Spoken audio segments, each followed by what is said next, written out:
Fog rolled down from the Appalachian ridges like a living thing, smothering the world in silence. The trees, gnarled and ancient, loomed like watchers, their skeletal branches clutching at the grey sky.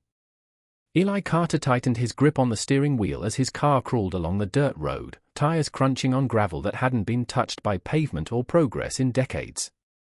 His GPS had died miles ago.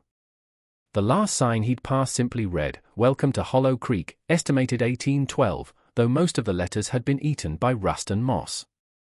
Eli Carter had always been fascinated by the hidden corners of humanity, the forgotten places where time seemed to stop and evolution took its own peculiar path. When the opportunity arose to base his master's thesis on rural genetics and cultural isolation, he knew immediately where he wanted to go: the Appalachian Mountains. The region had long carried rumors of strange family trees and closed-off communities, whispers of children born too close in blood, and families who had not left their valleys for generations. His professors had smiled politely, dismissing his fascination as morbid curiosity, but for Eli, it wasn't about scandal or superstition. It was about understanding how isolation shapes identity, how nature bends, or breaks, when cut off from the rest of the world. The mountains, with their mist-shrouded peaks and hidden hollows, called to something deep in him, something curious and restless. He spent months poring over dusty census records, forgotten birth registries, and fragments of folklore passed down through Appalachian families. One name kept surfacing: Hollow Creek. It wasn't on any modern map, yet it appeared again and again in historical documents dating back to the early 1800s. Population records stopped abruptly in the 1950s, followed by nothing: no deaths, no births, just silence.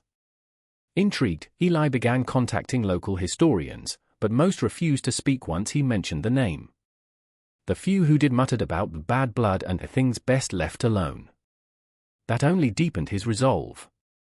If a place had been erased from memory, it meant there was something there worth remembering. His journey began one misty October morning. He loaded his aging sedan with notebooks, a voice recorder, a camera, and enough supplies to last 2 weeks. As he left the paved highways behind, the air grew heavier and the world quieter. The trees thickened, and the sunlight struggled to reach the ground. He noticed how the locals in nearby towns avoided his gaze when he asked for directions. One man at a gas station simply told him, "You don't want to go that way, son," before turning his back. But Eli had never been one to turn away from mystery. He drove deeper, following a narrow, twisting road that seemed to breathe with the forest, its turns sharp and sudden, as if leading him somewhere deliberate. As he climbed higher into the ridges, his phone lost service, and the GPS froze on a blank green expanse. He relied on an old paper map, though it grew less useful with each mile. He crossed rickety wooden bridges over creeks that shimmered like veins beneath the forest canopy. Occasionally, he glimpsed abandoned shacks through the trees, their windows gaping like sockets. The deeper he went, the more he felt a strange unease, a sense that the land itself was watching him, whispering in the rustle of leaves. By the time he saw the weathered sign for Hollow Creek, half swallowed by vines and rot, he realized he hadn't passed another car for hours. The world around him had gone utterly still, as if he'd driven out of time and into something waiting to be discovered. The road into Hollow Creek felt less like an entry and more like a descent. The narrow path wound between thick walls of trees that arched overhead, blotting out the sun until daylight became a grey shadow. When Eli Carter's car finally rolled to a stop at what appeared to be the center of the hamlet, he was struck by how untouched it all seemed, as if civilization had retreated and left this place behind centuries ago. The houses, no more than a dozen, were built from rough timber, their porches sagging under the weight of age and neglect. Roofs bowed inward, and windows were clouded with grime, reflecting only faint outlines of the forest beyond. A single dirt road cut through the middle of the town, ending abruptly at a tangle of thorns that grew wild and high like a barricade against the outside world. No cars, no power lines, no signs of modern life, just a ghostly stillness that settled heavy in the lungs. Eli stepped out of his car and was met with a silence so complete that it seemed unnatural. Not even birdsong broke the air. The smell of damp wood and smoke lingered, carried on a slow, cool wind. He noticed how the air felt heavier here, as though it carried memory. A small group of people stood a few yards away, watching him. They were dressed in simple, old-fashioned clothes, faded shirts, long skirts, and suspenders that looked handmade. There was something unsettling in their symmetry, in the way their faces mirrored one another. The same high cheekbones, the same grayish pallor, the same pale blue eyes that never blinked as he approached. It was as though he had stumbled into a single family that had replicated itself through generations without interruption. He offered a polite greeting, his voice cracking slightly under the weight of the silence. The villagers didn't respond immediately. They only stared, expressions unreadable, until one of the older men stepped forward. His gait was slow and deliberate, his back slightly hunched, but his eyes were sharp and fixed on Eli's face as if trying to recall a forgotten resemblance. "You're not from here," the man said flatly, the words thick with an accent that seemed older than the mountains themselves. Eli nodded, explaining that he was a researcher studying Appalachian culture and genetics. The man's expression didn't change. He only tilted his head slightly and said, "We don't take kindly to outsiders. But if you've come, maybe you were meant to." The group slowly dispersed after that, vanishing into their homes without a sound. Eli stood there, unsure whether to interpret the encounter as welcome or warning. The only building that showed any sign of life beyond decay was a large house on a hill, its porch light flickering dimly in the fog. As he made his way toward it, he couldn't shake the sensation that the eyes of the town still followed him, invisible but alert. The stillness pressed in tighter the farther he walked, as though Hollow Creek itself was studying him, judging whether he belonged. When he reached the gate, a woman's voice broke the silence from the shadows beyond. "You found us at last." The moment Eli crossed the threshold of Hollow Creek, he felt as though the air itself had changed, thicker, slower, charged with something unspoken. The townsfolk who had first watched him from the distance began to emerge one by one, moving with the quiet precision of people accustomed to being unseen. Their faces, pale and oddly smooth, seemed carved from the same mold. The children had the same fine, colorless hair as the elders, the same startlingly light eyes that almost glowed under the dim daylight. Their movements were measured, deliberate, as though every action had been rehearsed long ago. No one seemed in a hurry, yet nothing was idle. Eli found himself studying them with both fascination and unease, unable to determine where one family ended and another began. Their resemblance was uncanny, not in the way siblings might share features, but in the way copies might differ only slightly from their original. He watched a group of children playing in the mud near a well. They hummed in a monotone, a single note that never varied in pitch, their voices merging into one thin, eerie sound. When Eli waved, they stopped immediately, their heads turning in unison. For a brief moment, he thought he saw something flicker behind their eyes, an intelligence older than their years, cold and knowing. Then they simply turned away and continued humming as if he had never been there. The harmony of their song felt ancient, almost ritualistic, and the tune clung to his mind long after the sound faded. When he began walking through the settlement, he noticed more peculiarities. Every house had the same layout, the same number of windows, the same hand-carved wooden symbols above their doors. No one spoke above a whisper, and when they did, their words carried the same rhythm, the same drawl that made even simple greetings sound like scripture. Eli's camera felt heavy in his hands. He wanted to take pictures for his records, to document the genetic likeness that science might one day explain, but instinct stopped him. Somehow he knew that the people here would not take kindly to being studied. Their quiet wasn't just habit, it was defense. When he asked a young woman at the edge of town if there was a place he could stay, she pointed toward the hill where the old house stood, saying only, "Martha Wren's place. She'll take you in." Her voice was flat, her eyes unblinking. Then, before he could thank her, she turned and slipped between the trees, vanishing as though the forest had absorbed her. Eli looked back toward the villagers who had resumed their silent routines. A group of men was repairing a fence together, their movements perfectly synchronized, as if guided by one unseen conductor. Even the dog seemed subdued, lying motionless beside their owners, watching him without so much as a bark. The sameness of it all pressed down on him like a weight. He realized that Hollow Creek wasn't merely isolated by geography, it was bound by something deeper, something that had shaped every face, every gesture, and perhaps even every thought. The house on the hill stood apart from the others, larger yet somehow frailer, its spine bowed under years of neglect. The porch sagged, and the windows glimmered faintly in the mist, reflecting nothing but grey sky and the outline of dead trees. As Eli approached, the air seemed to grow colder, carrying with it a faint metallic tang that made him hesitate. The front door creaked open before he could knock, and there, framed by the dim interior, stood Martha Wren. She was tall and thin, her posture rigid despite the tremor in her hands. Her hair, though silvered, was neatly braided down her back, and her eyes, an unnatural, crystalline blue, fixed on him with unblinking precision. "You must be Mr. Carter," she said, her voice neither welcoming nor suspicious, but something between. "The one come to study us." Eli nodded, unsure how she already knew his name. She gestured for him to step inside, and he obeyed, crossing the threshold into a house that felt more like a preserved memory than a home. The air was heavy with the scent of dried herbs and dust. Old portraits lined the walls, their subjects pale and identical in features, same cheekbones, same light eyes, same expression of restrained stillness. Every generation seemed to wear the same face, copied through time like a recurring echo. Martha led him into a parlor where a small fire struggled to survive in the hearth.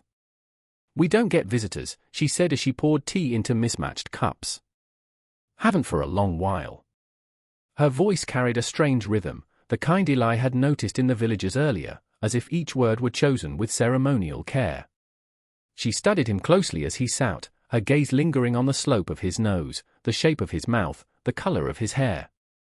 It wasn't the curious look of a host greeting a stranger, it was more like recognition. "You favor someone," she murmured, mostly to herself. Eli tried to shift the conversation toward his research, asking about the town's history and its people, but she seemed uninterested in the details. "History is just a circle, Mr. Carter," she said, her fingers wrapped around the teacup. "Round and round, until the blood remembers." When he pressed her for clarification, she smiled thinly. "You'll see soon enough." Her words hung in the air like fog. As dusk crept in, the house grew darker, its corners deepening into shadow. Somewhere above, the sound of footsteps echoed, slow, deliberate steps that made the ceiling boards groan. Eli glanced upward, startled. Martha did not react. "Pay no mind to the others," she said softly. "The Wren family is large." He hadn't seen anyone else enter. She rose from her chair then, her movements as smooth as a whisper. "You'll stay here tonight. It's best not to wander after dark." He wanted to ask why, but her eyes caught the light just then, gleaming like glass underwater. "The hills keep their own secrets," she said, turning away. "And they don't take kindly to strangers prying them loose." That night, Eli lay awake in the small upstairs room Martha had given him, listening to the creaks and sighs of the old house as it settled into the dark. The walls were thin, the wood brittle with age, and every sound seemed to echo through the bones of the place. Outside, the wind moved through the trees like a whispering crowd. Somewhere deep in the forest, an owl called, a long, low note that trailed off into silence. Eli couldn't shake the sense that the valley itself was breathing around him. He had spent enough time in rural towns to know that isolation bred superstition, but there was something different about this silence. It wasn't the peace of a remote place, it was the kind of silence that came from watching, from waiting. He turned onto his side and noticed a thin beam of light slipping through a crack in the floorboards. It flickered faintly, coming from the level below, perhaps from the hallway or another room. He hesitated before climbing quietly out of bed, careful not to let the boards groan under his weight. The house felt colder than before. When he reached the landing, he saw that the light came from a narrow door at the end of the hall, slightly ajar.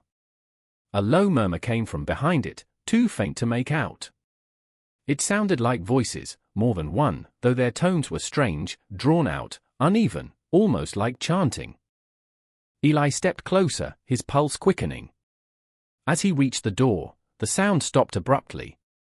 The silence that followed was thick and absolute, pressing against his eardrums. He hesitated, hand hovering over the handle, then slowly pushed the door open. The room beyond was empty except for a rocking chair facing the window. It was moving slightly, though no one sat in it. A faint smell of iron and decay hung in the air.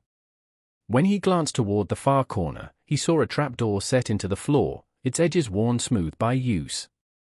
From beneath it came a faint scraping sound, something soft dragging across wood. A sudden chill ran through him, and he backed away, closing the door quietly. He told himself it must have been an animal, perhaps a raccoon trapped under the house. Yet as he turned toward his room, he heard a new sound, his own name, whispered low and drawn out, drifting from somewhere downstairs. It wasn't Martha's voice. It was higher, broken, like a child trying to mimic speech. He froze, every muscle tightening, the sound repeating, "Eli. Eli," until it dissolved into a long, distorted hum. He crept back into his room and locked the door, heart pounding so hard it felt like it might break through his ribs. The whispering stopped, but the air didn't relax. It held the echo, as though the house itself remembered his name. He lay in bed until the first grey light of dawn began to creep through the window, and when he finally dared to look outside, he saw movement at the edge of the woods, something pale, crawling on all fours, vanishing into the mist the moment the sun touched it. The following morning, the world outside had the damp heaviness of a place that rarely saw full daylight. Mist clung to the ground like a second skin, and the forest loomed close enough to feel alive. Eli decided to explore before breakfast, hoping to shake off the unease from the night before. He followed a narrow path that curved behind Martha Wren's house, guided by the faint sound of running water. The air was still, but the deeper he walked, the more he noticed the smell, an acrid, metallic scent that grew stronger with each step. When he rounded the back of the property, he stopped short. There, half hidden behind a line of overgrown bushes, stood a large, locked barn.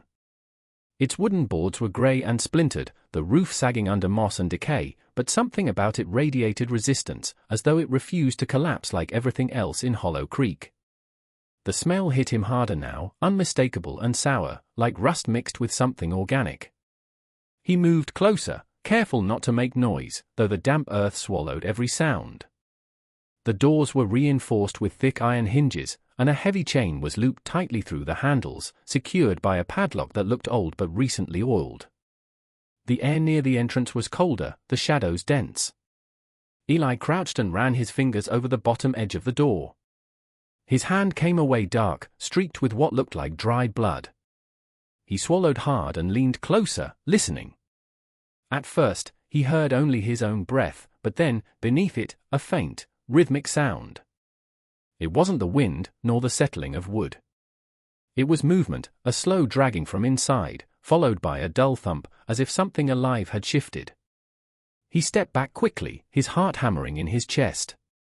The sound stopped. For a moment, all he could hear was the pulsing of his own blood. Then came another noise, quieter this time, a low scraping, followed by 3 soft taps against the inside of the door. They were deliberate, almost expectant, and when he realized they matched the rhythm of his own heartbeat, his skin prickled. He wanted to call out, to demand if someone was inside, but the words caught in his throat. Every instinct told him not to make a sound. He turned away, trying to convince himself that it was an animal trapped inside, though deep down he knew no animal could make sounds so measured, so purposeful. As he started back toward the house, he caught sight of claw marks etched into the wood near the bottom of the barn door, long, uneven gouges that splintered the boards. Some marks looked old, others fresh. The grooves were deep enough that tiny threads of dark liquid still glistened within them. He felt the urge to photograph them for his research but couldn't bring himself to raise his camera. Something about documenting it felt wrong, invasive, as if it would draw attention he didn't want. The forest around him seemed to close in tighter, the mist thickening, swallowing sound. When he looked back one last time, the barn stood motionless, silent again, but the heavy chain on its door gave a slight tremor, as though something behind it was breathing. Later that afternoon, while wandering cautiously through the edge of the settlement, Eli noticed a small figure standing near a half-collapsed shed. The child appeared to be no more than 8 or 9 years old, barefoot and pale, with a mop of dull blonde hair that caught the light in uneven streaks. He wore clothes far too large for his thin frame, a shirt hanging loose over bony shoulders, trousers rolled up above his ankles. For a moment, Eli thought the boy might run when he approached, but instead the child just stood there, watching him with an unsettling stillness. His eyes were what froze Eli in place. One was a cloudy, washed-out blue, the other a deep brown flecked with yellow, both glistening with a faint animal-like alertness. When he raised his hand in greeting, the boy mimicked the gesture perfectly, but didn't speak. Eli knelt down to appear less threatening, forcing a calm tone as he introduced himself. "I'm Eli," he said softly. "I'm just visiting for a few days. What's your name?" The boy tilted his head slightly, as though trying to decode the question, and then whispered, "Jonah." The name came out in a rasp, barely audible, as if unused to forming words. Eli smiled and asked if Jonah lived nearby. The boy nodded but pointed toward the dense woods rather than the houses, his face tightening with something like fear. "Don't go there," he said suddenly. His voice trembled, but his eyes were steady, locked onto Eli's. "Not when the moon turns red." Eli frowned, taken aback by the warning. "What happens when it does?" he asked, but the boy only shook his head. "They come out," Jonah murmured, glancing nervously at the forest as though something might be listening. "They crawl from the dirt and call your name. If you answer, they'll take you back." Before Eli could ask who they were, Jonah turned and darted toward the thicket, moving with surprising speed. He disappeared into the underbrush so quickly that it was as if the forest had swallowed him whole. Eli called after him, but there was no response, only the whisper of leaves brushing against each other. He stood there for a while, staring at the place where the boy had vanished, trying to convince himself it was just a child repeating some local superstition. Still, the words clung to him, repeating in his mind with a strange weight. "Don't go there. Not when the moon turns red." The warning had felt less like a story and more like instruction, something memorized and passed down through fear. When Eli finally turned back toward the village, he felt the first touch of unease creep into the edges of his curiosity. He told himself it was nothing, just the atmosphere, the isolation, the way this strange place made imagination bloom where logic should reign. Yet as he neared the Wren house again, he couldn't help glancing at the sky. The light was already dimming, and somewhere behind the veil of clouds, the sun was sinking low, painting the mist with a faint, reddish hue. Eli's growing sense of unease pushed him to dig deeper into the history of Hollow Creek. He had arrived as a researcher, and despite the warnings, fear couldn't fully suppress his need to understand. The next morning, after a quiet breakfast with Martha, who spoke little and watched him with those same glassy eyes, he asked if the town had any kind of public record, perhaps a library or a church archive. She paused for a long time before answering, then told him the old church at the edge of town still kept its ledgers. Her tone was flat, but there was something in her gaze that seemed to challenge him to look. Taking it as permission, Eli gathered his notebook and camera and set off down the dirt road toward the crooked steeple rising just above the fog. The church was older than he expected, its white paint peeled away to gray, its windows boarded except for a circular stained glass pane that glowed faintly in the weak sunlight. The door groaned when he pushed it open, releasing a thick breath of air heavy with mildew and dust. Inside, the pews leaned to one side, warped from moisture, and cobwebs draped across the rafters like lace. At the far end stood an altar carved from dark wood, behind which loomed a massive cross that seemed too large for the small room. Beneath it was a small wooden cabinet with a broken lock hanging loose. Eli knelt and pulled it open, coughing as dust exploded into the air. Inside were stacks of leather-bound books, their pages yellowed and curled with age. Some were hymnals, others handwritten registers filled with careful inked entries. He began flipping through one of the ledgers, his fingers tracing the names written in neat, archaic script. They dated back to the early 1800s, births, baptisms, marriages, all meticulously recorded. But something strange became apparent as he turned the pages. The same surnames appeared over and over again: Wren, Colby, and Harlan. Entire generations documented without variation, no new families entering, no outsiders joining through marriage. The pattern stretched across 2 centuries, each generation interwoven with the last, until the bloodlines became one continuous loop. By the 1940s, the handwriting changed, growing shakier, but the repetition continued. Wren married Wren. Colby married Wren. Harlan married Colby. No one left, no one entered. The genetic isolation wasn't merely coincidence, it was deliberate. As he turned another page, he found entries where the writing had begun to slant erratically. Some names had been crossed out, others replaced by symbols, strange marks resembling loops and interlocking circles. One margin bore a note scrawled in faded ink, "The blood keeps the line pure, the voice unbroken." A chill ran down his spine. He searched for later records but found none beyond 1953. After that, the pages were blank. The town, on paper, had simply stopped existing. When he rose and stepped back, he noticed something he hadn't before: footprints in the dust beside the cabinet, small and fresh, leading toward the back door of the church. He followed them slowly, pulse quickening, until he reached the open doorway. Outside, the mist clung thick and low, and just beyond the threshold, he saw faint movement in the fog. A figure was watching him, small, unmoving, and pale. It stood there for only a moment before slipping silently out of sight. Eli left the church with his thoughts clouded, clutching his notebook as if it could anchor him to reason. The fog outside seemed heavier now, curling around the gravestones that dotted the hill behind the chapel. The graveyard was vast for such a small town, sprawling across uneven ground with stones leaning at crooked angles, half swallowed by moss and earth. Something about the sight drew him closer, an unspoken compulsion that overpowered his hesitation. He walked slowly between the rows, brushing dirt from the carved surfaces, trying to read what time had nearly erased. The inscriptions were short, some barely legible, many marked only by initials. EW, MW, HW, always those same letters, always beneath the same symbol etched deep into the stone, a circle intersected by a single vertical line, almost like a stylized tree or a twisted cross. The repetition unsettled him. These graves didn't commemorate individuals, they catalogued generations. The air felt colder here, the mist thicker. He crouched before one stone where the markings were clearer than the rest. Beneath the initials EW the date was worn away, but faint traces of script below it read, "Return to the root."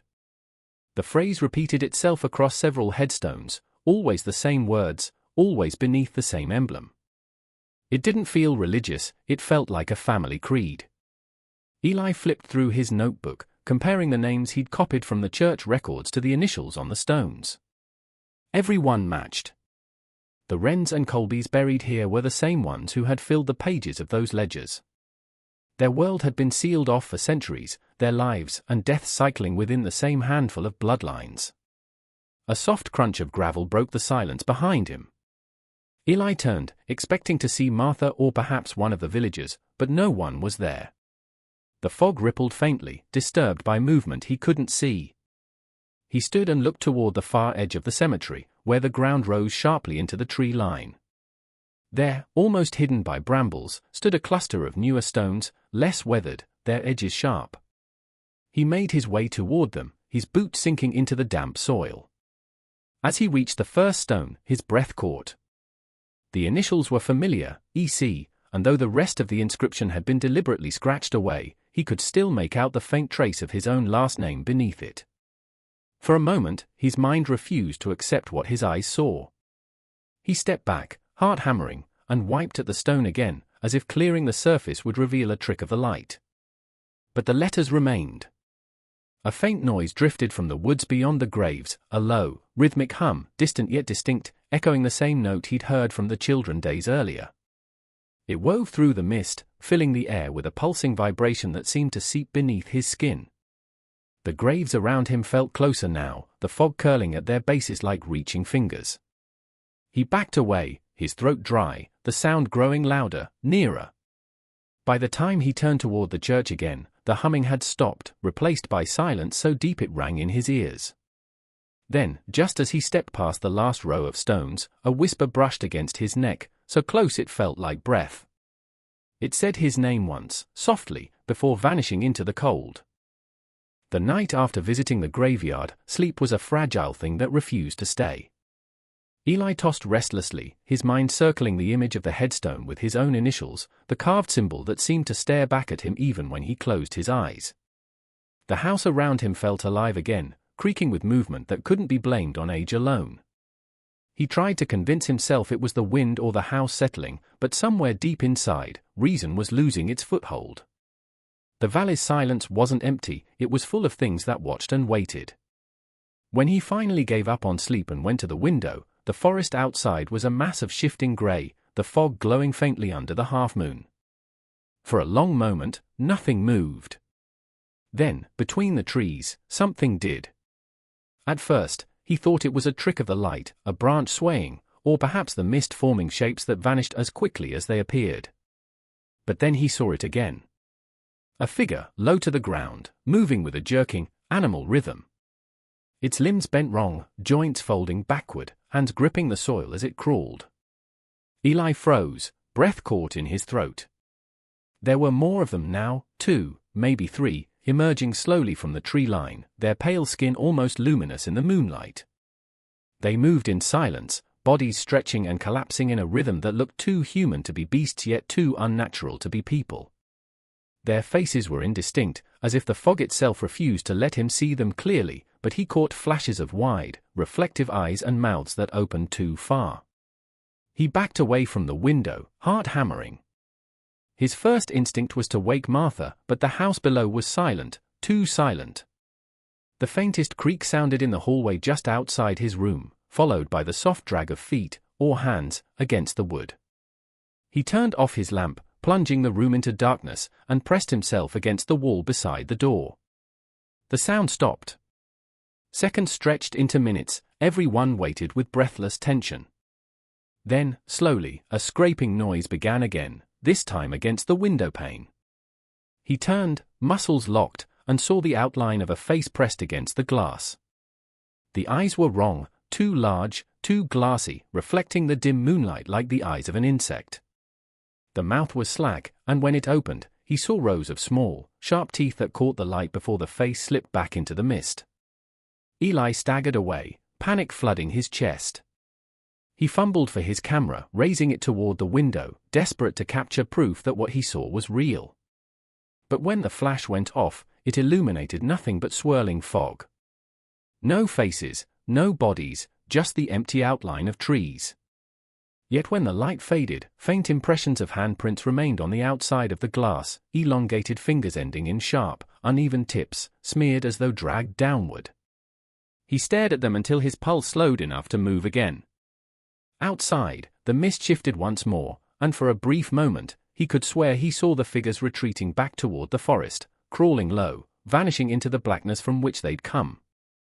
When morning came, the air was unnaturally still, the kind of silence that made sound itself feel unwelcome. Eli stepped outside with trembling hands, the camera hanging from his neck like a talisman of disbelief.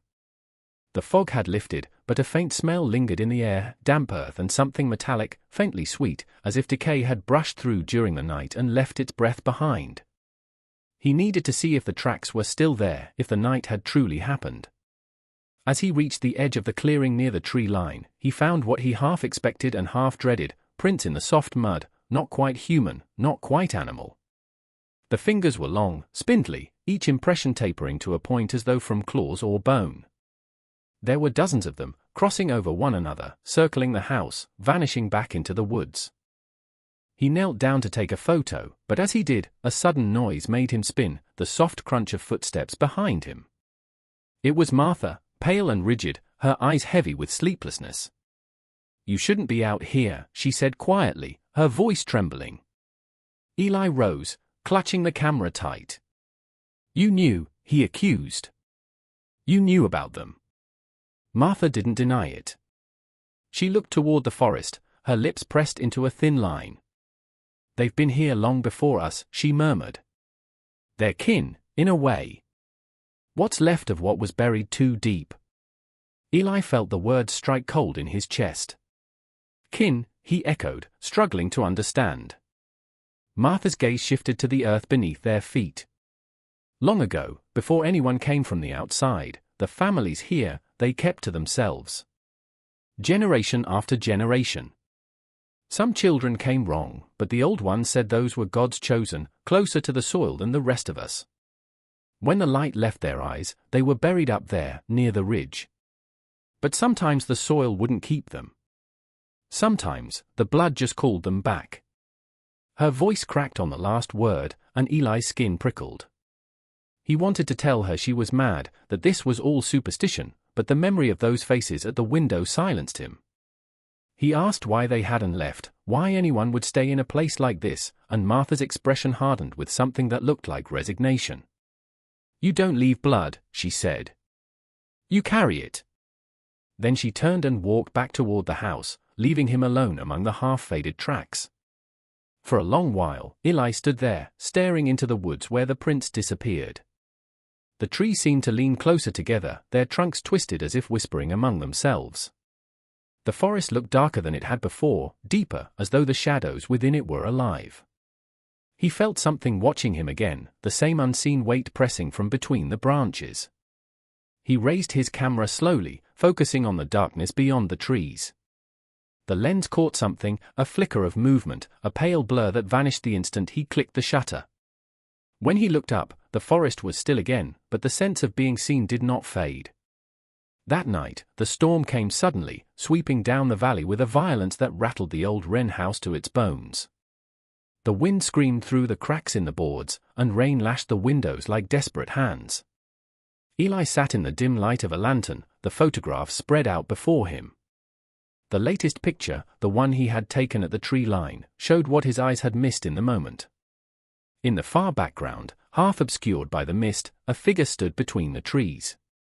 Its skin was pale and stretched tight, its limbs elongated, its face both human and something else entirely.